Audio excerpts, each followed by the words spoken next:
क्या barrier shut down होने वाला है? 2009 से बैरियर टाउन जो है लोगों की नज़रों में है। लोकल बंदे भी, ओवरसीज़ भी, किसी को इंट्रोडक्शन देने की ज़रूरत नहीं है। सबको पता है कि बैरियर टाउन क्या है और कहाँ कहाँ इसकी लोकेशंस वगैरह हैं। अब जो एक रीसेंट एक पैनिक है जिसकी वजह से जो मलिक साहब के ट्वीट्स आए उसके बाद फिर काफ़ी लोगों का एक पैनिक बना हुआ है। सो मैं सिर्फ ये बताना चाहता हूँ कि एक्चुअल जो मैटर है उसकी आपको अंडरस्टैंडिंग होगी तो फिर आपको चीज़ें समझ आएंगी। बेसिकली एक करप्शन केस था 9 अरब का अली रियाज साहब के ऊपर, जिसके ऊपर अली रियाज ने प्ली बार्गेन लिया था। प्ली बार्गेन का मतलब नैब के अंदर ये होता है कि आपने एक्सेप्ट कर लिया कि ठीक है ये चीज़ें हुई हैं, ये चार्जेस ठीक हैं, मेरे साथ इसकी एक सेटलमेंट बनाएं।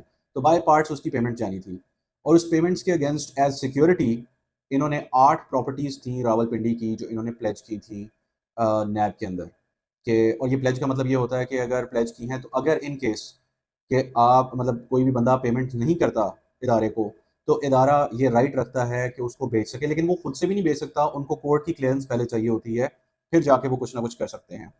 अब उसके अगेंस्ट हुआ क्या कि कुछ इनकी तरफ से पेमेंट्स वगैरह गई जिसकी वजह से 8 प्रॉपर्टीज़ थी इनिशियली, उसके बाद 2 प्रॉपर्टीज़ नैब ने रिलीज़ कर दी, उनके ऊपर से प्लेज हट गया, पीछे रह गई 6 प्रॉपर्टीज़। और उस सारे केस के अंदर वो अमाउंट रिकवर करने के लिए कुछ बैंक अकाउंट्स जो हैं वो बैरिया के वो फ्रीज़ किए और उसकी वजह से इनको कुछ सोसाइटी के अंदर जो कैश फ्लो है उसके चैलेंजेस वगैरह इनको फेस करने पड़े।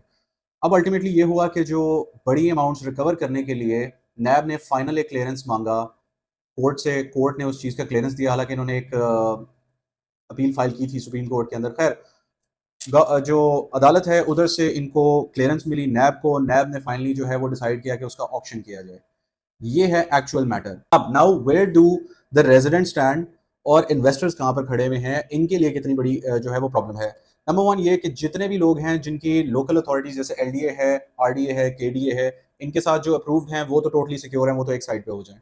बाकी भी जितने बंदे हैं, अगेन बहरिया टाउन के अंदर जो रेजिडेंट्स रह रहे हैं, अता तारड़ ने भी ये कहा था और भी बहुत लोगों ने भी ये कहा था कि ये एक उस तरह का इशू नहीं है कि मलिक रियाज की जितनी भी प्रॉपर्टीज होंगी वो सारी की सारी बिकेंगी या ऐसे कुछ होगा, या ये जो केसेस वगैरह चल रहे हैं ये मलिक साहब के और इदारों के हैं, ये उनकी अपनी आपस की जो भी अंडरस्टैंडिंग और सेटलमेंट्स बनेगी ये एक सेपरेट चीज़ है।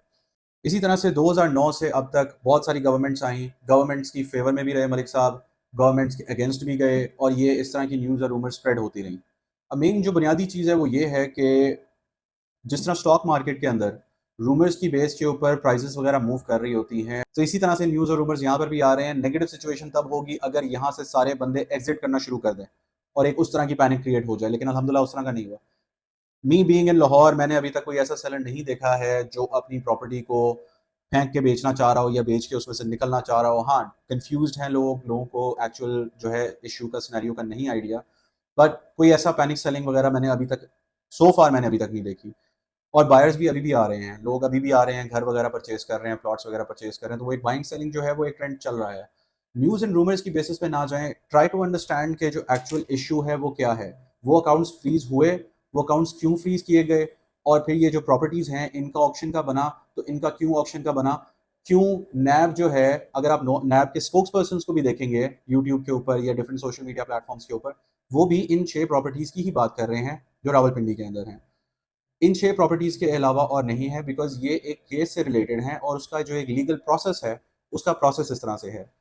तो ये बेसिक फैक्ट्स हैं इस सारे केस से रिलेटेड। इस तरह से पाकिस्तान का कोई कानून नहीं है कि जिसके अंदर अगर एक बंदा इश्तिहारी करार दिया हुआ है या मफरूर है तो उसकी आप प्रॉपर्टीज़ को ऑक्शन कर दें, इस तरह का बिल्कुल भी नहीं है। सो आप एज रेजिडेंट्स, एज इन्वेस्टर्स, आप लोग सेफ हैं। It's just a matter between Malik Riaz and नैब, दैट्स इट।